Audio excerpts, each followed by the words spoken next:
दुनिया के 7 अजूबों में से एक अजूबा है मिस्र का पिरामिड। क्या आप जानते हैं कि ये विशालकाय संरचनाएं सिर्फ पत्थरों के ढेर नहीं बल्कि एक रहस्यमयी इतिहास की गवाही देती है। आज हम जानेंगे कि पिरामिड क्यों बनाए गए थे और कैसे बनाए गए थे, तो आज भी वैज्ञानिकों को हैरान कर देते हैं। मिस्र के फराओं खुद को देवता रूपी मानते थे और उनकी मृत्यु के बाद उन्हें अगले जीवन में देवता बनने के लिए कुछ तैयारियां करनी होती थी।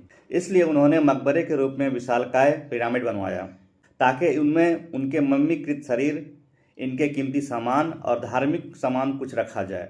कहा जाता है कि ये मकबरे नहीं थे बल्कि ये शक्ति, वैभव और धार्मिक आस्था के प्रतीक थे। पिरामिड को एक सीढ़ी नुमा आकार से तैयार किया गया था जिससे फराओं चढ़कर स्वर्ग तक जा सके। अब सवाल उठता है कि इतने विशाल पिरामिड कैसे बनाए गए।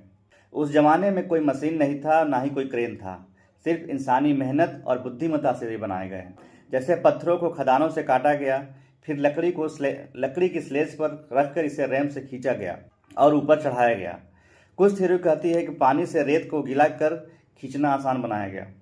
हर पत्थर को इतनी सटीकता से काटा गया कि आज भी वो हिलते नहीं हैं और मजबूती के साथ एक के ऊपर एक टिके हुए हैं। पिरामिड को इस तरह से बनाया गया कि उसका मुख उत्तर दिशा में हो, यानी खगोलीय गणना भी शामिल की गई है। इसके पीछे बहुत सारे रहस्य और थ्योरी भी हैं।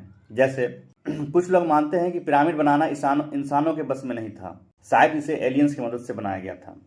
लेकिन वैज्ञानिकों का मानना है कि मिस्र वासियों की इंजीनियरिंग और संगठन क्षमता ने यह चमत्कार किया। पिरामिड आज भी खड़े हैं और 4500 साल बाद भी ये इंसानी जज्बे और ज्ञान का प्रतीक हैं। यह पिरामिड सिर्फ पत्थरों की इमारत नहीं, ये इतिहास, विज्ञान और रहस्य का अद्भुत संगम है।